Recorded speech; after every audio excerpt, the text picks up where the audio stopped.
భక్తి చైతన్యం ప్రేక్షకులకు నమస్కారం, శుభస్వాగతం. జ్ఞానానందమయం దేవం నిర్మల స్ఫటికాకృతిం ఆధారం సర్వవిద్యానాం హయగ్రీవం ఉపాస్మహే. శుక్లాం వరధరం విష్ణుం శశివర్ణం చతుర్భుజం ప్రసన్నవదనం ధ్యాయేత్ సర్వవిఘ్నోపశాంతయేత్. వాగర్ధావివ సంపృక్తౌ వాగర్ధ ప్రతిపత్తయే జగదః పితరౌ వందే పార్వతీ పరమేశ్వరౌ. కలియుగంలో సంకీర్తన చేసినంత మాత్రాన విముక్తి పొంది ముక్తి పొందమన్నారు. ముక్తి అంటే ఏమిటండి? ముందు విముక్తి అంటే మనకి ఐహిక కష్టాల నుంచి, భవబంధాల నుంచి విముక్తి పొంది తదుపరి మోక్షాన్ని చేరుకోమన్నారు.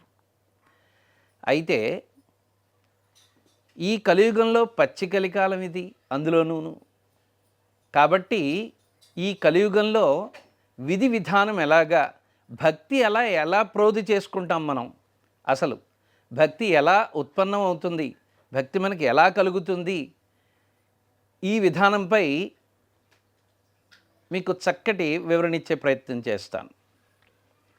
భక్తి అంటే త్రిగుణాత్మకంగా ధ్యాసతోటి, శ్రద్ధతోటి భగవంతుని యొక్క రూపాన్ని చూస్తూ కానీ, లేదా వారి యొక్క రూపాన్ని మన గుండెలలో నింపుకొని సంపూర్తిగా వారిని ధ్యానం చేస్తూ మనం ఏకాగ్రతతోటి కూర్చుని ఒక జపమో సంకీర్తనో ఏదో విధమైనటువంటి కార్యక్రమంలో నిమగ్నుడై ఉండాలి. బాహ్య స్మృతి మర్చిపోవాలి. అంతఃస్మృతి మాత్రమే మనం ఖచ్చితంగా పాటించవలసి ఉంటుంది. పెద్దలు ప్రాజ్ఞులు నవవిధ భక్తి మార్గం మనకి తెలిపారు. నవవిధ భక్తి మార్గానికి సూచనాప్రాయంగా శ్రవణం కీర్తనం విష్ణో స్మరణం పాదసేవనం అర్చనం వందనం దాస్యం సఖ్యం ఆత్మనివేదనం, ఈ విధమైనటువంటి 9 భక్తి మార్గాలు మనకి సూచించబడ్డాయి. వేదం ద్వారా కానీ, మనకి సూక్తుల ద్వారా కానీ, ఋషుల ద్వారా కానీ, పెద్దల ద్వారా కానీ మనకి అద్భుతమైనటువంటి 9 మార్గాలు సూచింపబడ్డాయి.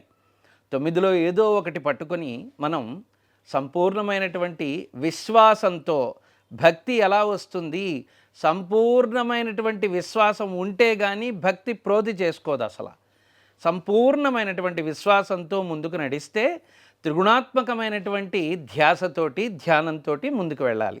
శ్రవణం కీర్తనం స్మరణం పాదసేవనం అర్చనం వందనం దాస్యం సఖ్యం ఆత్మనివేదనం అనేటువంటి 9 భక్తి మార్గాలు మనకు సూచించారు ప్రాజ్ఞులు. శ్రవణం, దీనికి ఉదాహరణ ఏమిటండి? వినడం. ఎంతో శ్రద్ధతోటి వినడం ముందు అలవర్చుకోవాలి. పెద్దలు చెప్పిన మాటలు వినడం నేర్చుకోవాలి. మనకి వేదం చదవడం వచ్చినా రాకపోయినా దాని గురించి పెద్ద ఇబ్బంది పడాల్సిన అవసరం ఏమీ లేదు. పెద్దవాళ్ళు వేదం చదువుతుంటే చక్కగా అక్కడ కూర్చుని శ్రవణం. అందుకనే పెద్దలు ఏమన్నారు? శృణ్వంతపః, వినడమే తపస్సు. తప్పించిపో, వినడంలో నిమగ్నుడవవ్వు. వింటూ వింటూ వింటూ వింటూ వింటూ వింటూ ముందుకెడితే ఒకనాటికి దాంట్లో నీకు ప్రశ్న ఏర్పడుతుంది. అర్థం కాని విషయాన్ని తెలుసుకోవాలి అనేటువంటి జిజ్ఞాస మొదలవుతుంది. ఆ జిజ్ఞాసే నిన్ను ముందుకు తీసుకెడుతుంది. అయితే ఈ వినడానికి ఉదాహరణ ఏమైనా ఉందా అండి? అద్భుతమైన ఉదాహరణ ఉంది. సుఖమహర్షి, వ్యాసమహర్షి యొక్క పుత్రుడైనటువంటి సుఖమహర్షి, ఆయన అద్భుతమైనటువంటి ప్రతిభ గలవాడు. వ్యాసమహర్షి అందరికీ అన్నీ ఇచ్చి వేద విభాగనం కూడా చేసి భాగవతం మాత్రం సుఖమహర్షికి మాత్రమే ఇచ్చాడు. ఆ సుఖమహర్షి ఎంతటి గొప్పవారంటే ఒక ఆవు నుంచి పాలు పితికేటువంటి సమయం తప్ప ఇంకా ఎక్కువ సమయం ఎక్కడా ఉండేవారు కాదు. ఉంటే ఐహికమైనటువంటి ప్రాపంచికమైనటువంటి బంధాల్లో తను ఏమైనా నిమగ్నుడు అవుతాడేమో అనేటువంటి శంకతోటి ఆయన అన్నిటిలోనూ పరమాత్మనే చూసేటువంటి వాడు. అంతా పరమాత్మ స్వరూపమే ఆయనకి. కాబట్టి పరీక్షిత్ దేవరాతుడు అతని యొక్క పురాకృత వైభవం వలన, అతని యొక్క పూర్వజన్మ సుకృతం వలన, కృష్ణ పరమాత్మ యొక్క అనుగ్రహం వలన ఆయన సుఖమహర్షి దగ్గరికి వస్తే 7 రోజుల్లో దేహత్యాగం చేస్తాడు అని చెప్పేసని, నీకు ప్రమాదం ఉందని చెప్పేసని చెప్పారు. అయితే అతనేమీ దాని గురించి చింతపడలేదు. సుఖమహర్షి దగ్గరికి వెళ్ళి అర్ఘ్యపాద్యాదులచే పూజించి ఆ జలం తన శిరస్సుపై జల్లుకొని, అయ్యా నాకు విముక్తి పొందేటువంటి మార్గాన్ని చూపమన్నాడు. చాలా సంతుష్టుడైనటువంటి సుఖమహర్షి, రావోయ్ దేవవ్రాత కూర్చో, నీకు భాగవతం ఈ పురాణాన్ని నీకు శ్రవణం చేయిస్తాను, నేను ప్రవచనం చేస్తాను, నువ్వు శ్రవణం చేద్దువు కానీ అన్నాడు. ఎంతో మహదానందం పొందినటువంటి వాడే అక్కడ కూర్చుని వింటుంటే అద్భుతమైనటువంటి శ్రవణ భక్తికి దేవవ్రాతుణ్ణి పరీక్షిత్ మహారాజుని చెప్తారు. అలాగే కీర్తనం, కీర్తించుట, కలౌ సంకీర్త్య కేశవం విముక్త దుఃఖాః సుఖినో భవంతు. సంకీర్తన మాత్రం చేత, పాత యుగాల్లో అయితే యజ్ఞయాగాదులు, వాజపేయాలు, పౌండ్రికాలు ఇలాంటివన్నీ చాలా జరిగేవి. కృత త్రేత ద్వాపర యుగాల వరకు కూడా. ఇది పచ్చికలికాలం, మరి ఎలాగా? అయ్యా నేను స్వతహాగా తప్పేది చేయటం లేదు, కానీ మోక్షం పొందాలి అనేటువంటి జిజ్ఞాస ఉంది, ఎలా పొందగలను? భగవంతుడు చాలా సులభమైనటువంటి మార్గం చెప్పాడు. భగవద్గీతలో కూడా అదే చెప్పాడు. యద్ మద్భక్తాద్ గాయంతే తత్ర తిష్టామి నారద. ఎక్కడైతే నా యొక్క సంకీర్తన చేస్తున్నారో అక్కడ నా యొక్క భక్తుల దగ్గర నేను తిష్ట వేసుకుని కూర్చుంటానయ్యా. ఏదో ఒక మంత్రం, ఓం నమ శివాయ అనుకోండి, ఓం నమో నారాయణ అనుకోండి, శ్రీమాత్రే నమః అనుకోండి, ఏదో ఒకటి ఏ పని చేస్తున్నా సరే లోపల మననః త్రాయతే ఇతి మంత్ర. బయటికి ఉచ్చారణ చేయాల్సిన అవసరం లేదు, లోపల తిప్పండి. తపనతోటి తిప్పితే అదే సంకీర్తన అవుతుంది, కీర్తనం అవుతుంది. శివుడి యొక్క, విష్ణు యొక్క గుణగణాలు ఏవైనా కీర్తించుకోవచ్చు. చక్కగా ఒక చోట కూర్చుని ఒక సంకీర్తన పాడుకోవచ్చు. ఈ విధంగా భగవంతుణ్ణి కీర్తన చేయాలి. ఆయన గుణగణాలు మనం సంపూర్ణంగా బుద్ధి ప్రమేయమై మనసుని లగ్నత చేసి ఒక చోట కూర్చుని చక్కగా కీర్తన చేసుకుంటే అది కూడా ఒక భక్తి మార్గమే అని చెప్పారు. స్మరణం, ఈ స్మరణానికి అద్భుతమైనటువంటి ఉదాహరణ ఎవరయ్యా అన్నారు. రాక్షస వంశీయుడు అయినప్పటికీ కూడా కశ్యపుడి కడుపును పుట్టినటువంటి వాడైనటువంటి వాడు కూడా ప్రహ్లాదుడు చిన్నతనము నుండి కూడా, తల్లి గర్భము నుండి కూడా విష్ణువు యొక్క స్మరణ చాలా అద్వితీయంగా చేసినటువంటి వాడై ఉన్నాడు. ఆయన యొక్క గాథలు వింటూ ఉన్నాడు. ప్రతి క్షణం అనుక్షణం అనుక్షణం అనుక్షణం అతను విష్ణువునే స్మరిస్తూ ఉన్నాడు. అద్భుతమైనటువంటి ఆ స్మరణ చివరికి విష్ణు సాన్నిధ్యాన్ని, విష్ణు స్వరూప దర్శనాన్ని నారసింహ రూపంలో జరిగింది. ఇది కూడా ఒక విధమైనటువంటి భక్తి మార్గమే. పాదసేవనం, గురువులైనటువంటి వారికి శిష్యుడు పాదసేవనం చేయొచ్చు, అది కూడా ఒక భక్తి మార్గమే. పాదాలను ఆశ్రయించి వారి యొక్క తపఫలము, వారు ఎక్కడ ఏ పుణ్యక్షేత్రాలు తిరిగితే వాటి యొక్క మహిమ ఆ పాదాలను ఆశ్రయించి ఉంటాయి. కాబట్టే పాద నమస్కారం చేసుకోండి అంటారు పెద్దలకి. సో గురువు యొక్క పాదసేవనం శిష్యులు. దీనికి ఇంకా అద్భుతమైనటువంటి ఉదాహరణ ఏమిటయ్యా? అయ్యవారి పాదసేవనం అమ్మవారు చేస్తూనే ఉంటుంది. చక్కగా పాలకడిలో శేషతల్పంపై అయ్యవారు యోగ నిద్రలో ఉంటారు. అమ్మ జగన్మాత, అందరికీ తల్లి ఆ పద్మావతి, ఆ లక్ష్మీదేవి చక్కగా వారి యొక్క పాదాలు సంసేవనం చేస్తూ ఆ విధమైనటువంటి భక్తి మార్గంలో ఆవిడ నడుస్తోంది. అర్చనం, అద్భుతమైనటువంటి ప్రక్రియ.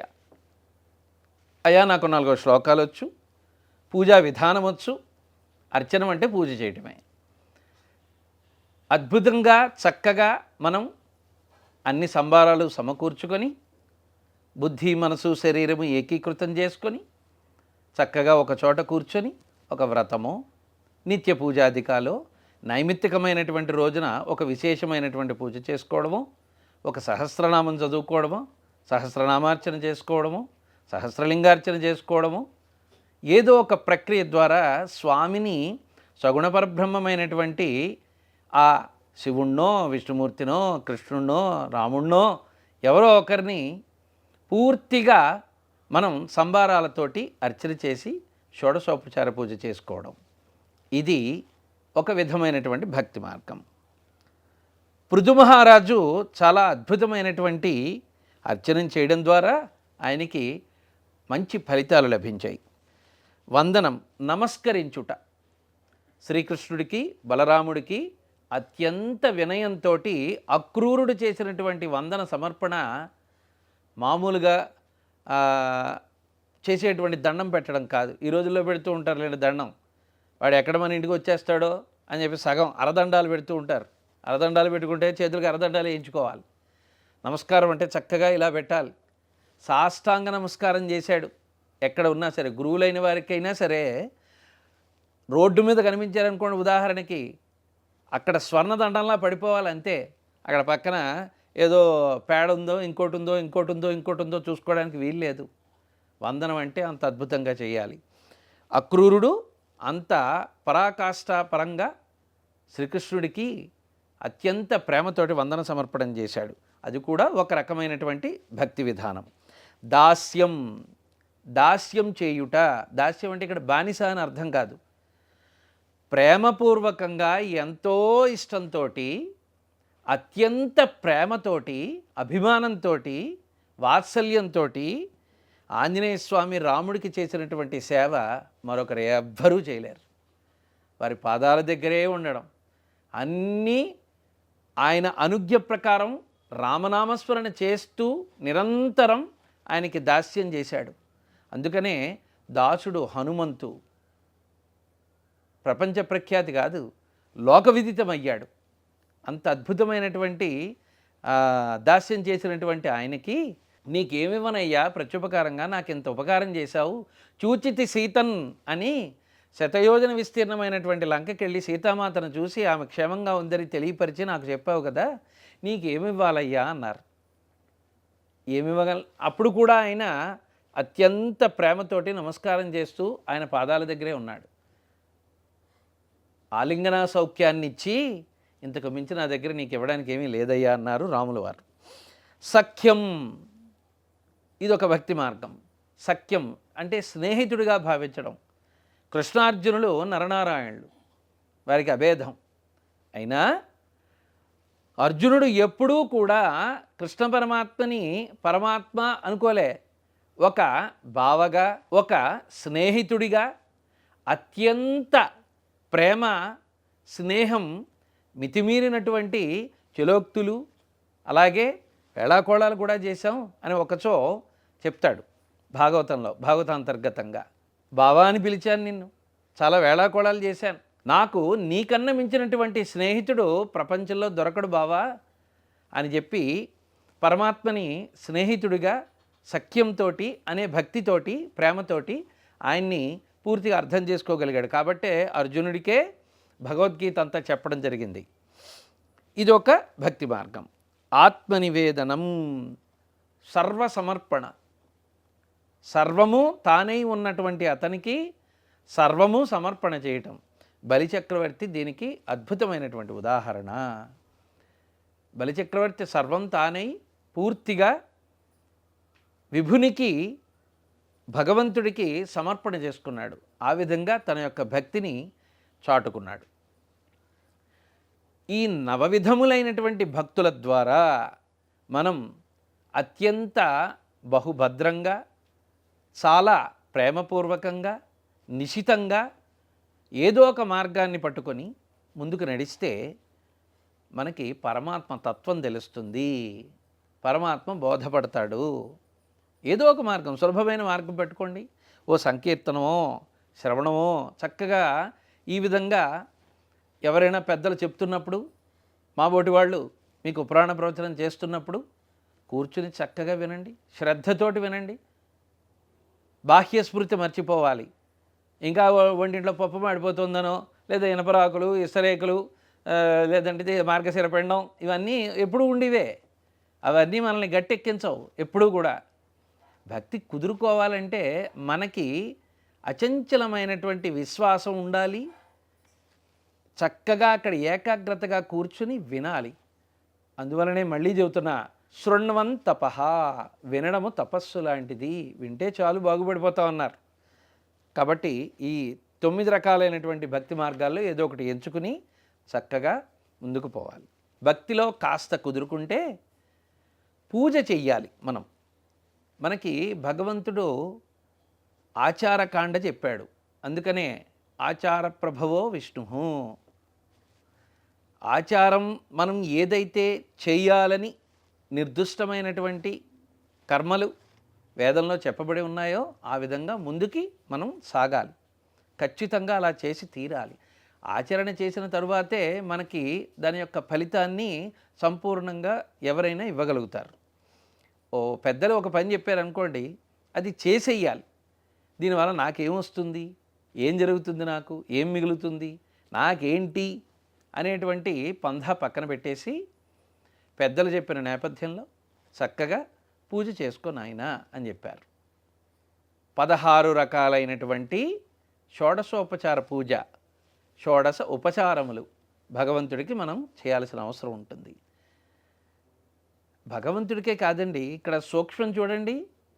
మీకు బాగా సూక్ష్మంలో చూస్తే ఇంటికి వస్తారు ఎవరైనా, మనకు అత్యంత ప్రీతిపాత్రులో, మన బంధువులో, రక్త సంబంధీకులో, చుట్టాలో ఎవరో ఒకరు మన ఇంటికి వస్తారు కదా. అప్పుడు మనం ఏం చేస్తాం? మనం కూడా తెలియకుండా 16 రకాలైనటువంటి ఉపచారములు వారికి చేస్తాం. అందులో విశేషం ఇప్పుడు నేను చెబుతున్నాను మీకు. చూడండి. ఆహ్వానం, ఆసనం, పాద్యం, అర్ఘ్యం, ఆచమనం, స్నానం, వస్త్రం, యజ్ఞోపవీతం, గంధం, పుష్పం, ధూపం, దీపం, నైవేద్యం, తాంబూలం, నమస్కారం, ప్రదక్షిణం, నీరాజనం, విసర్జనం. ఒక ప్రణాళికాబద్ధమైనటువంటి సులభతరమైనటువంటి నిత్య పూజా విధానంలో షోడశోపచార పూజ అగ్రగామిగా ఉంచారు మన ఋషులు, మనకి పెద్దవాళ్ళు చెప్పినటువంటి విధానంలో. ఆవాహనం లేదా ఆహ్వానం, పెద్దలైనటువంటి వారు లేదా ఎవరో ఒకరు వస్తారు, రండి రండి దయచేయండి అంటామా లేదా? రండి లోపలికి రండి అంటామా? ఖచ్చితంగా. లేదా వెళ్ళిపోండి బయటికి వెళ్ళిపోండి, మేము ఉండట్లేదు ఇంట్లో. సుబ్బారావు గారు వెంకట్రావు గారిని కేకేసేట.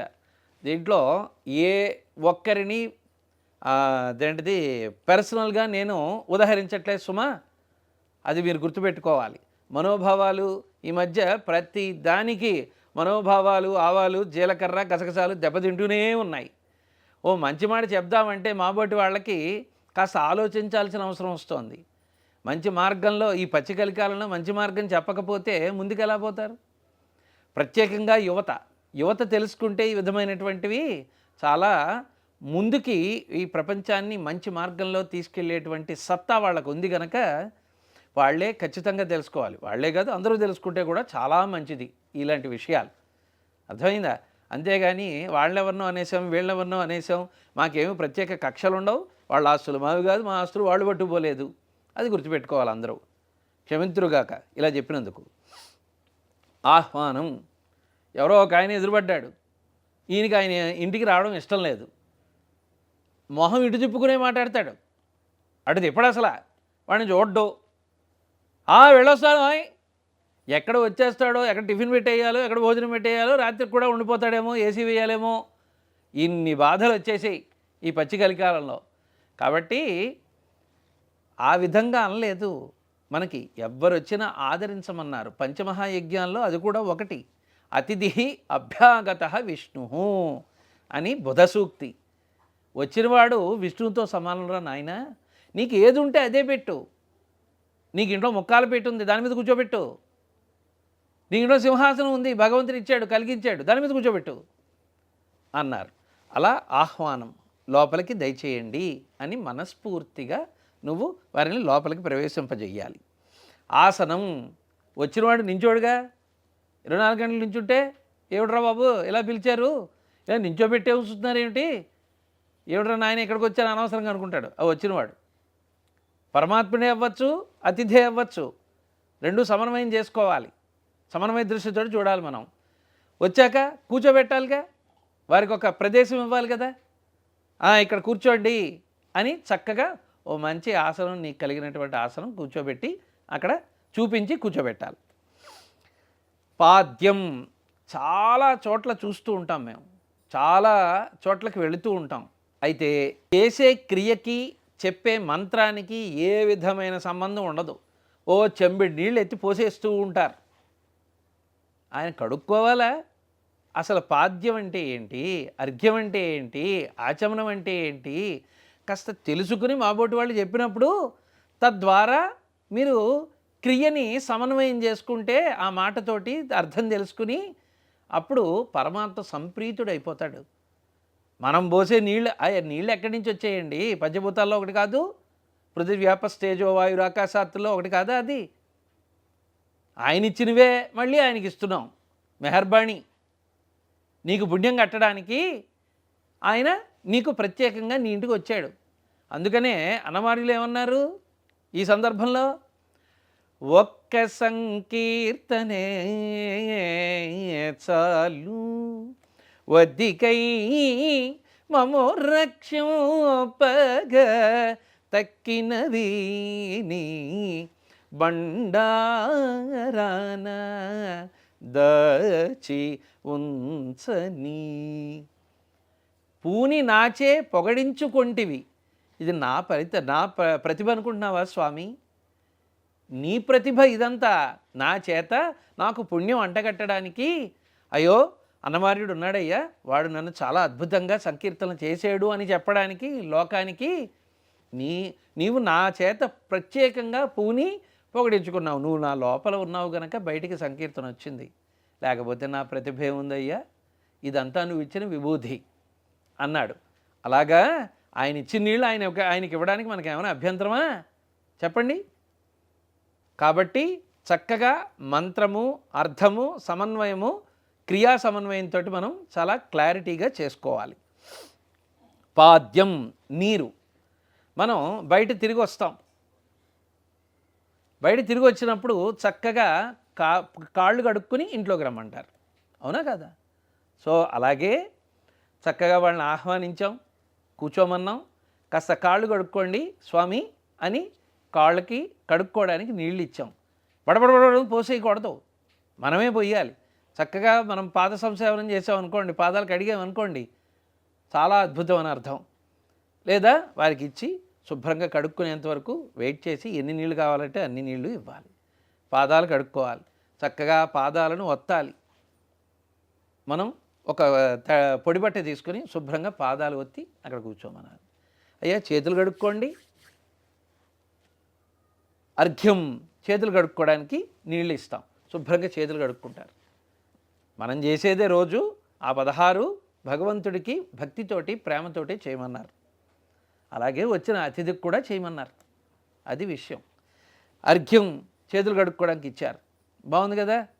మనం హోటల్కి వెళ్ళామనుకోండి, ఉదాహరణకి మొట్టమొదటి ఏం చేస్తారు? రండి కూర్చోండి అంటారు. ఓ సీటు చూపెడతాడు, ఓ టేబుల్. అక్కడ కూర్చున్నాక ముందు మనకి ఏం చేస్తాడు? ఇప్పుడంటే కాళ్ళు చేతులు పూటకొళ్ళలో పాతప్పుడు ఇవన్నీ ఉండేవి. ఇప్పుడు కాళ్ళు చేతులు కడుక్కోవడానికి ఏమి ఉండదు. అయితే మంచినీళ్ళు మటుకు ఇస్తారు, కొన్ని పాటిస్తున్నారు ఈ నవీన దృక్పథంలో కూడా, నవీన యుగంలో కూడా, ఈ కలికాలంలో కూడా. మంచినీళ్ళు తాగడానికి అక్కడ పెడతాడు కదా మొట్టమొదట, ఆ తర్వాత కదా మనం ఏం చేస్తాం? ఈలోపు చేతులు కడుక్కొని వస్తాం, బయట నుంచి వచ్చాం కదా చేతులు కడుక్కొని వస్తాం. అలాగా చేతులు కడుక్కోవడానికి మనం నీళ్ళు ఇస్తాం. చక్కగా చేతులు కడుక్కున్న తర్వాత అవి కూడా పొడి బట్టతోటి ఒత్తి అప్పుడు త్రాగడానికి నీళ్ళు ఇస్తాం. ఈ మార్గోపశమనం అంటే మార్గాయాసం పోవడానికి చక్కగా మీరు తాగండి అయ్యా కొద్దిగా నీళ్లు అని చెప్పేసి అమ్మ తాగు అని చెప్పేసి మనం కొద్దిగా నీళ్లు లోపలికి పుచ్చుకోవడానికి నీళ్ళు ఇస్తాం. దాన్ని ఆచమనం అంటాం ఈ ప్రక్రియని, ఈ యొక్క ఉపచారాన్ని. ఆ తర్వాత చక్కగా మనకి సనాతన ధర్మంలో పూర్వం నుంచి కూడా చాలా చక్కగా చెప్పింది ఏంటయ్యా అంటే స్నానం చేస్తాం.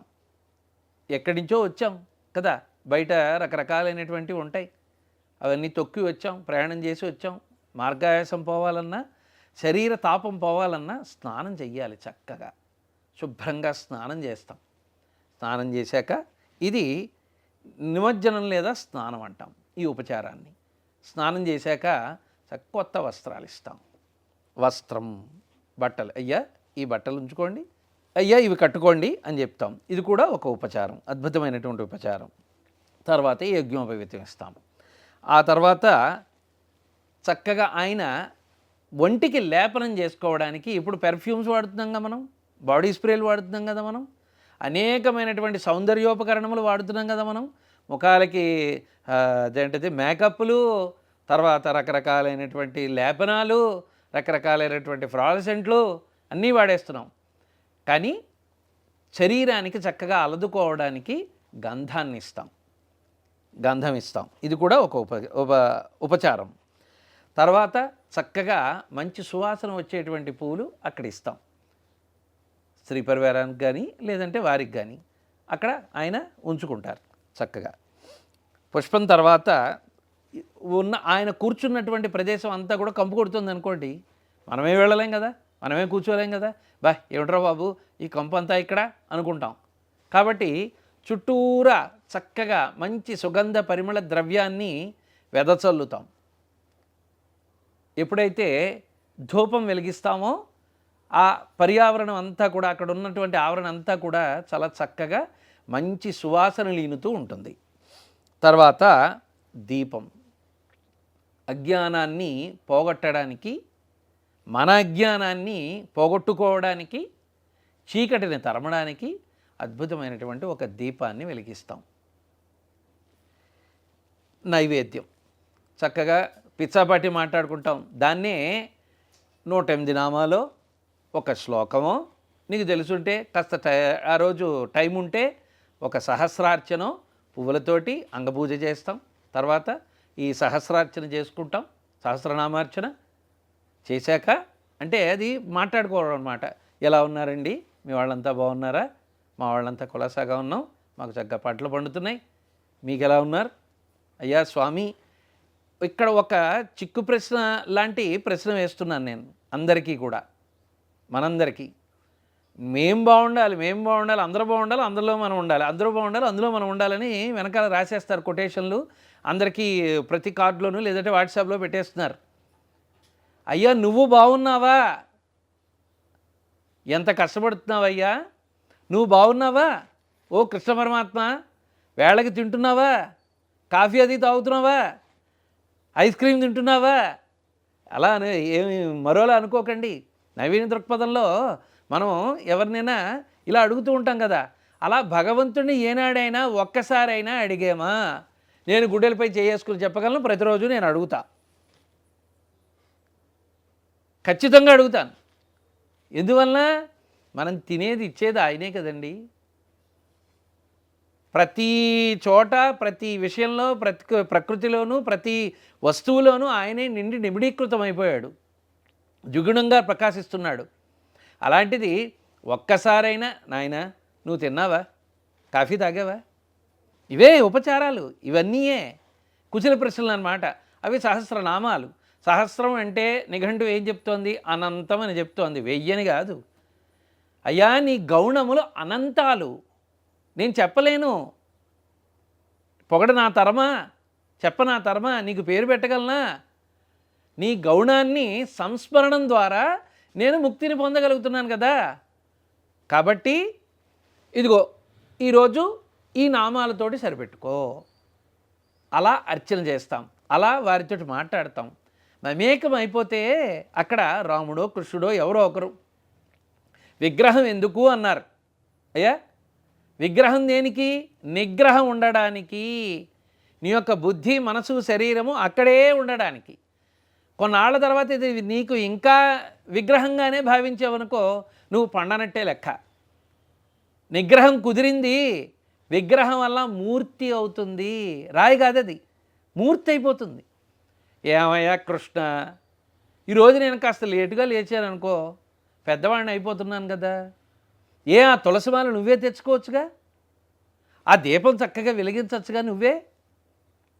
అటు ఇటు తిరుగుతూ ఉంటావు. ఆనాడు యశోదమ్మ తరం కాలేదు, ఇప్పుడు నా తరం కాలేదు. అలా కూర్చోలాగా, ఎక్కడికి వెళ్ళక దెబ్బలాడతాం, మమేకమైపోతాం, కృష్ణుడికి మనకి తేడా లేకుండా ఉంటాం.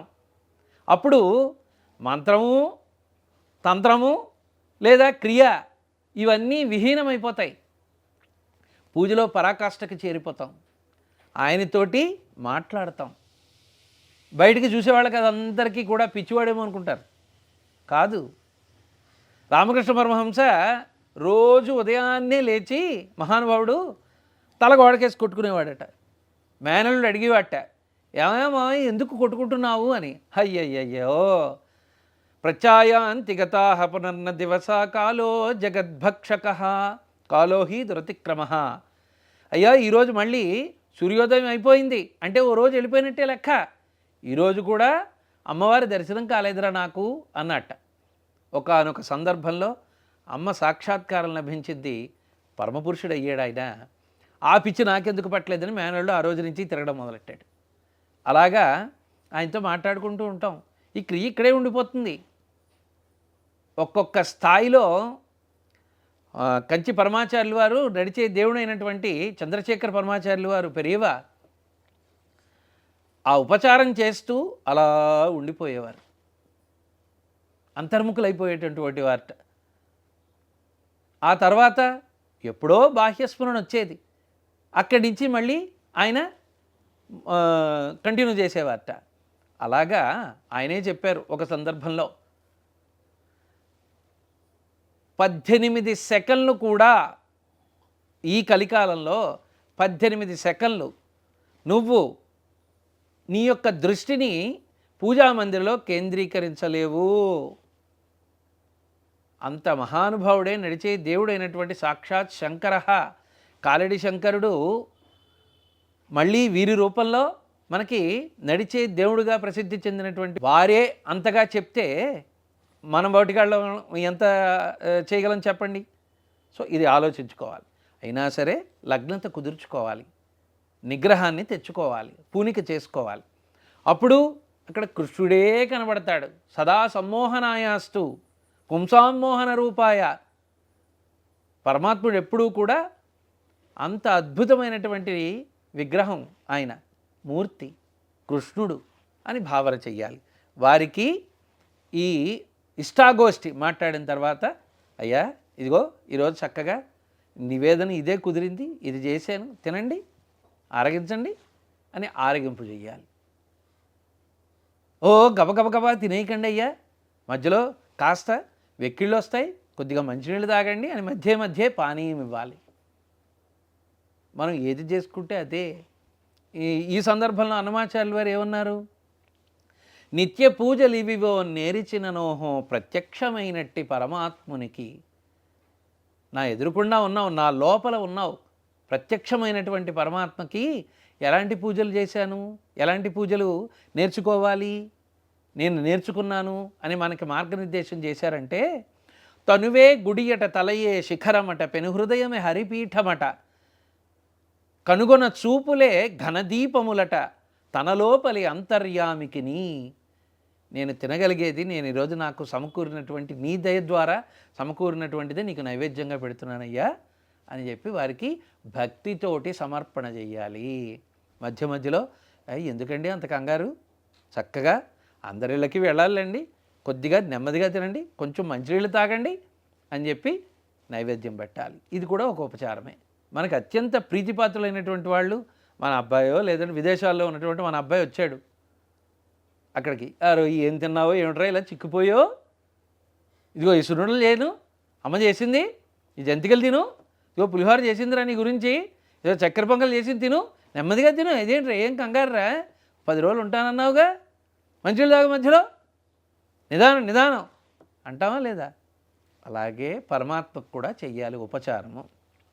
ఏ ఉపచారమైనా సరే భక్తి పరాకాష్ఠ చేత, అంటే త్రిగుణాత్మకంగా మనసు బుద్ధి శరీరము ఏకీకృతమై సంకల్ప సిద్ధితోటి దృఢమైనటువంటి చిత్తంతో నువ్వు పరమాత్మకి అర్పిస్తే అది పండిపోతుంది, నీకు ఫలితాన్ని ఇస్తుంది. చాలా చక్కగా ఆ తర్వాత తాంబూలం. అయ్యా శుభ్రంగా చక్కగా భోజనం చేశారు, అది అరగాలిగా. మన భోజన వ్యవస్థలో అద్భుతమైనటువంటి ప్రక్రియలు పెట్టారు పెద్దవాళ్ళు. తాంబూలం, తోనపాకులు, పూగీ ఫలైశ్చ కర్పూరం నాగవల్లీర్ దళైరుతం ముక్తాచూర్ణ సమాయుక్తం తాంబూలం ప్రతిగృహ్యతాం. చక్కగా తమలపాకులు తీసుకొని ఒక తాంబూలం కట్టి వారికి ఇచ్చి చరవడం చేయండి స్వామి అనాలి.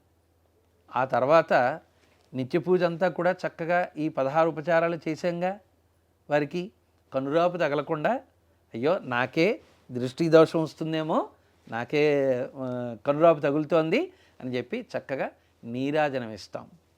మన యొక్క అహం దాంట్లో హరించుకుపోయేలా హారతిస్తాం.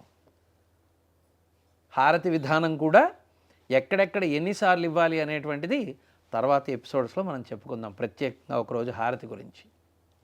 తరువాత మనం ఆత్మ ప్రదక్షిణ చేస్తాం. ఇంత ద్విగుణీకృతమైనటువంటి కాంతులీనుతున్నటువంటి పరమాత్మకి మనం చుట్టువారా తిరుగుతూ ఆత్మ ప్రదక్షిణ తిరగక్కల అక్కడే ఉండి లోపల ప్రదక్షిణ చేస్తున్నట్టుగా భావన చేసి నమస్కారం చేసుకోవాలి. పూర్తిగా సాష్టాంగ నమస్కారం కూడా చేసుకోవాలి. ఆ తరువాత చక్కగా నీరాజనం విసర్జనం. అయ్యా నా యొక్క భక్తిపూర్వకమైనటువంటి అర్చనకి తమరు వచ్చారు, చాలా సంతోషం. ఇక మళ్ళీ నేను ఇంకొకసారి మీకు 16 రకాలైనటువంటి పూజలు షోడశోపచారం చేయడానికి రేపు ఉదయానికి మళ్ళీ రండి అని చెప్పి అక్కడికి ఆయనకి విశ్రాంతినిచ్చి మనం విసర్జనం చెప్తాం. అలాగే ఆయనకి మనస్పూర్వకమైనటువంటి నమస్కారం చేసుకుంటాం. ఇందులో విశేషం ఏమిటంటే నవవిధ భక్తులు 16 ఉపచారములు. నవవిధ భక్తులు 16 ఉపచారములు కలిపేయండి రెండును. 16 ఉపచారములు కలిపేస్తే 7 సంఖ్య వస్తుంది. 9కి 16 కలిపితే 25 అవుతుంది. అది కూడా 2 కలిపేస్తే 7 సంఖ్య వచ్చింది. మళ్ళీ ఏమిటండి 7 సంఖ్య చెప్తున్నారు, ఇది ఎలా సమన్వయం, అసలు ఈ 7 సంఖ్య ఎందుకు వచ్చింది? మనం లగ్నత కుదరాలి అంటే మనకి తెలిసి తెలియక, లేదంటే ఏదో ఉపచారం చేసేయడం అనేటువంటిది కాదు కదా భక్తి అంటే. లగ్నత ఉండాలి, అంటే ధ్యాస ఉండాలి. ఒక సంకల్పంతో క్రియా విశేషం చెయ్యాలి, మంత్రాన్ని అనుసంధానం చెయ్యాలి. దానికి శరీర మాద్యంకులకిది ధర్మ సాధనం. ఈ శరీరం ఇచ్చాడు కొన్ని కోట్ల జన్మల తర్వాత కదా మనకి మనిషి రూపం అనేటువంటిది వచ్చేది. ఇంతకుముందు ఇతపూర్వం ఎన్ని రకాల జన్మలు ఎత్తామో మనకి తెలియదుగా. మనిషి జన్మకు ఉండేటువంటి అత్యంత అద్భుతమైనటువంటి 2 లక్షణాలు ఏమిటి? విచక్షణ జ్ఞానము, మాట్లాడగలగడం, విచక్షణ జ్ఞానం, ఏది మంచి ఏది చెడు, ఏది తప్పు ఏది రైటు, ఇవన్నీ మనకి తెలిసేలాగా భగవంతుడు has given us a chance, not choice. God will give us always chance, not choice. Choose చేసుకోవడానికి చాయిస్ ఇవ్వడం, ఎంపిక చేసుకునేటువంటిది అవకాశాన్ని ఇవ్వడం. నీకొక సదవకాశాన్ని ఇస్తాడు. అదే మనిషి జన్మ.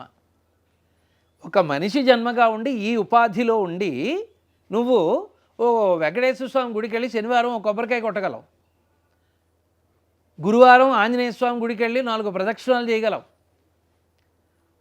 లేదంటే తిరుమల వెళ్ళి, అంటే అదేంటిది మన వెంకటేశ్వర స్వామికి వెళ్ళి తోమాల సేవ చేసుకోగలవు. కాయిక కష్టం పడగలవు. ఈ విధంగా నువ్వు ఈ ఉపాధిలో ఉండి చేయగలవు. కానీ ఒక శునక ఉపాధి అంటే కుక్క ఉపాధి ఉందనుకోండి, అప్పుడు ఏమైనా చేయగలమా మనం? ఏమైనా అందుతుందా? అన్నదే. 84 లక్షల జీవరాశుల్లోనూ అత్యంత ఉత్కృష్టమైనటువంటి జన్మ మానవ జన్మ. ఈ యొక్క ఉపాధికి అనేక రకాలైనటువంటి సౌలభ్యాలున్నాయి. భగవంతుడికి మానవ సేవే మాధవ సేవగా పరిగణించమన్నారు.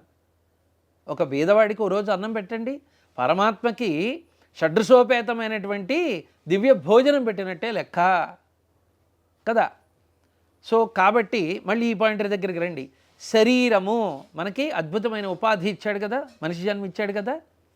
ఈ శరీరాన్ని ఎలా ఉపయోగించుకోవాలి అనేటువంటిది తెలుసుకోవాలి. అసలు శరీరంలో 7 చక్రాలు ఉంటాయి. ఇది రహస్యం. ఆ 7 ఈ 7 సమన్వయం అవుతాయి.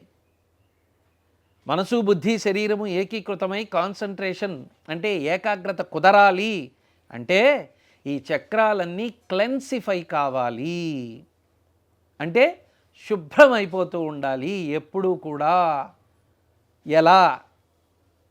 యోగశక్తి, ధ్యాస, ధ్యానం, ఏకాగ్ర బుద్ధి, దృఢచిత్తం, సంకల్పం, పట్టుదల, ప్రేమ, భక్తి, ఈ విశేషణాలన్నీ కూడా మనిషి చెయ్యాలి. మనిషి కుదుర్చుకోవాలి, పూనిక చేసుకోవాలి. దిక్కుమాలిన మనసు ఎప్పుడూ మన మాట విందు. ఎప్పుడు కూడా మనయేవ కారణం బంధమోక్షయోహో. మనిషికి ఈ మనస్సు వల్లనే బంధం వచ్చినా వస్తుంది, మోక్షం వచ్చినా వస్తుంది. అయితే ఈ మనసు ఏం చెప్తూ ఉంటుంది? ఎప్పుడు ఈయన ఇలాగే చెప్తూ ఉంటాడు. అక్కడికి వెళితే అక్కడ అద్భుతమైనటువంటి సినిమా ఉంది, ఇటు వెళితే ఇటు ఇంకో ఏదో క్రీడ ఉంది, ఇంకోటి చేస్తే ఇంకోటి ఏదో ఉంది, సెల్ ఫోన్ ఉంది. ఈ రోజుల్లో చాలా ముఖ్యమైనటువంటి కర్ణపిశాచి, మహారాక్షసుడు, తీవ్రవాది ఇలా అంటే మళ్ళీ మనోభావాలు దెబ్బతింటాయేమో, ఆవాలు గసగసాలను. సాంకేతిక పరిజ్ఞానం దేనికి ఉపయోగించుకోవాలో, ఎంతవరకు ఉపయోగించుకోవాలో, ఎలా ఉపయోగించుకోవాలో తెలుసుకోవాలి. అది చాలా ముఖ్యం. ఉదయం తెల్లారి లేచిన వెంటనే భగవంతుడు అద్భుతమైనటువంటి జీవితాన్ని ఇచ్చాడు. కృష్ణ లేదు, రామ లేదు, సెల్ తీసామా లేదా, దాంట్లో వాట్సాప్ చూసామా లేదా, ఏం కొంపలంటూ పోతాయో తెలీదు. విమర్శించానని కాదు, మీకు మీరు ఆలోచించుకోండి, తెలుస్తుంది దీంట్లో ఉన్నటువంటి ధర్మ సూక్ష్మం. తెల్లారి లేచాక చక్కగా మనం ప్రాతకాలంలో ప్రాతప్రార్థన చేసుకొని కరాగ్రే వసతే లక్ష్మి, కరమధ్యే సరస్వతి, కరమూలేతు గోవింద లేదా కరమూలేతు స్థితా గౌరీ, ప్రభాతే కరదర్శనం. ఆ తర్వాత కాలకృత్యాలు తీర్చుకొని మన దైనందిన జీవితాన్ని భగవన్నామస్మరణ ద్వారా మొదలు పెట్టాలి కదా. ఆ ఏకాగ్రత రావాలి అంటే శరీరం ఆరోగ్యంతో ఉండాలి. ఆరోగ్యంతో ఉండాలి అంటే మనం వ్యాయామం చేసుకుంటూ ఉండాలి కొంత. అలాగే భగవన్ నామస్మరణ చేసుకోవాలి. నవవిధ భక్తి మార్గాల్లో ఏదో ఒక భక్తి మార్గం పట్టుకోవాలి. షోడశోపచార పూజలు చేసుకుంటూ ఉండాలి. అయితే ఈ 7 చక్రాలు మనం ఏకీకృతంగా చెయ్యాలి అనేటువంటి పంథాలో మన జీవన గమనం ఉండాలి. అందుకనే సూర్య నమస్కారాలు పెట్టారు, ఉత్తినే పెట్టలేదు. ఋషిప్రోక్తమైనటువంటి సూర్య నమస్కారాలు ఊరికనే ఏదో అదేంటిది లాఫ్టర్ థెరపీ, ఆక్సిజన్ క్లబ్బు, ఇంకో క్లబ్బు, ప్రాణవాయువును కొనుక్కోవాల్సిన అవసరం వస్తుంది మనకి. మన బతుకులు అలా తగలబడ్డాయి ఈ కలియుగంలో.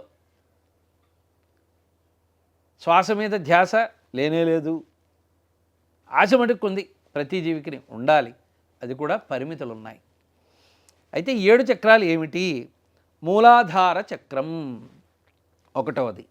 అందుకనే మన దీక్షితుల వారు మూలాధార క్షేత్రస్థితం, అది గణపతి స్థానం. మూలాధార చక్రం ఆసన స్థానమునందు ఉంటుంది. అలాగే స్వాధిష్టాన చక్రం, ఇది మన జననాంగాలు నుంచి కొద్దిగా పైన ఉంటుంది. దీనికి అధిష్టానం బ్రహ్మదేవుడు. అలాగే మణిపూరకం నాభి దగ్గర ఉంటుంది. అందుకనే మనకి నాదం అంతా నాభి నుంచే వస్తూ ఉంటుంది, ఉత్పన్నం అవుతూ ఉంటుంది. ఓంకార ప్రణవనాదం చేయండి, పెదాలు వెంటనే మూసేయాలి. ఓ అని నోరు తెరిచి ఉండకూడదు. ఎక్కడి నుంచి ప్రారంభమవుతుంది ఆ నాదం? ఓం లోపల తిరుగుతూ ఉంటుంది, అది నాభి నుంచి వస్తుంది. అనాహత చక్రం గుండెలో ఉంటుంది, ఇది మన యొక్క హృదయ కుహరంలో ఉంటుంది.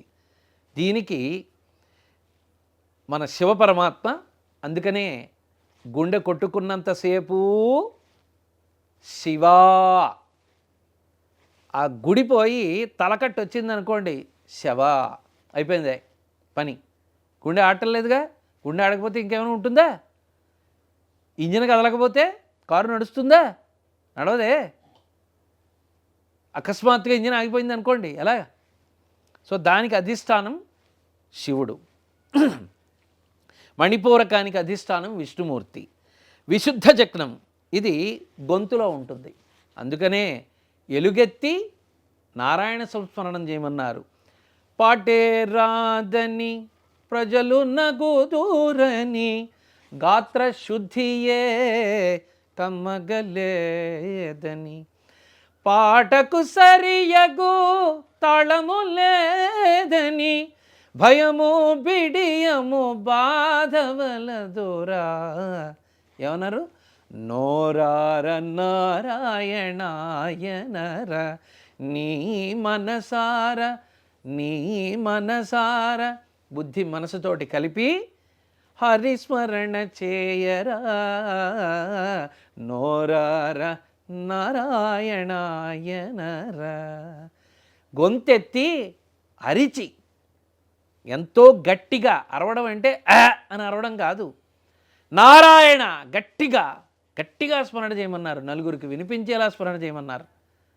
ఎలుగెత్తి పాడమన్నారు, గట్టిగా చెప్పమన్నారు. కాబట్టి గొంతు, విశుద్ధ చక్రం అక్కడ ఉంటుంది. విశుద్ధ చక్రానికి చక్కగా సరస్వతీదేవి అధిష్టాన దేవత. ఆజ్ఞాచక్రం రెండు కనుబొమల మధ్య ఉంటుంది. దీన్నే పైన్ అంటారు, పినాకిల్ గ్లాండ్ అంటారు, భ్రూమధ్యస్థానం అంటారు. ఈ పాలభాగంలో మధ్యలో ఉంటుంది, రెండు కనుబొమలకు మధ్య. చక్కగా నువ్వు ఏ ధ్యానం చేసినా సరే, ఒక రాముడి ధ్యానం చేస్తున్నావు, ఈ భ్రూమధ్యంలో కళ్ళు తెరిచినా మూసినా ఆ రాముడు కనిపించగలగాలి. అప్పుడు నువ్వు పరిపక్వుడమైనట్టు లెక్క, చేసిన వంట అద్భుతంగా పచనమైనట్టు లెక్క. సహస్రారక చక్రం ఇవన్నీ చక్కగా ఈ 6 దాటుకుని, ఈ 6 అరిషడ్వర్గాల ఉత్ప్రేరకాలు కూడా ఇవే.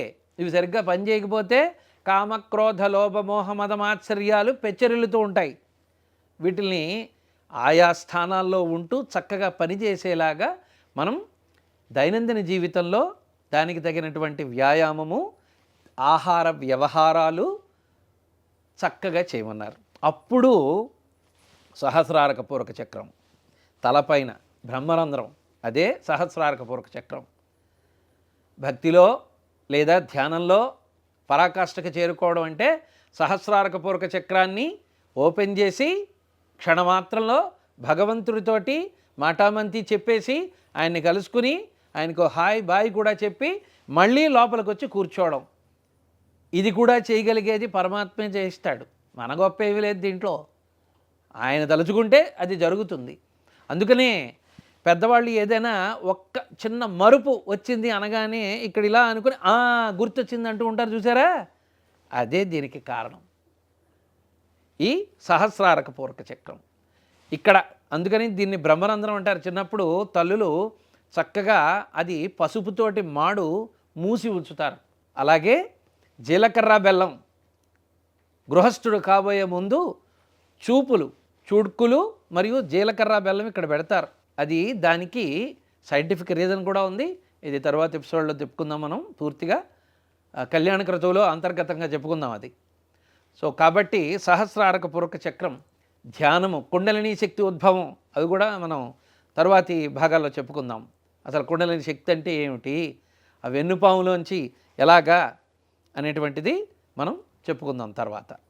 సో కాబట్టి ఈ 7 చక్రాలు శరీరంలో ఉండి అద్భుతంగా పనిచేసి త్రిగుణాత్మకమైనటువంటి బుద్ధి, కార్యాచరణ సంసిద్ధత, జ్ఞానము విజ్ఞానం వైపు పరుగు పెట్టడానికి, కర్మాచరణ చేయడానికి సహకరిస్తే నవవిధ భక్తుల్లోంచి ఏదో ఒక భక్తి తీసుకొని షోడశోపచారముల్లో చక్కగా భగవంతుడిని అర్చన చేసి, ఈ 7 అనే శబ్దానికి మనిషి పుట్టుక రహస్యం అంతా కూడా వెళ్ళిపోయేంతవరకు 7 శబ్దం చుట్టూరా తిరుగుతూ ఉంటుందండి.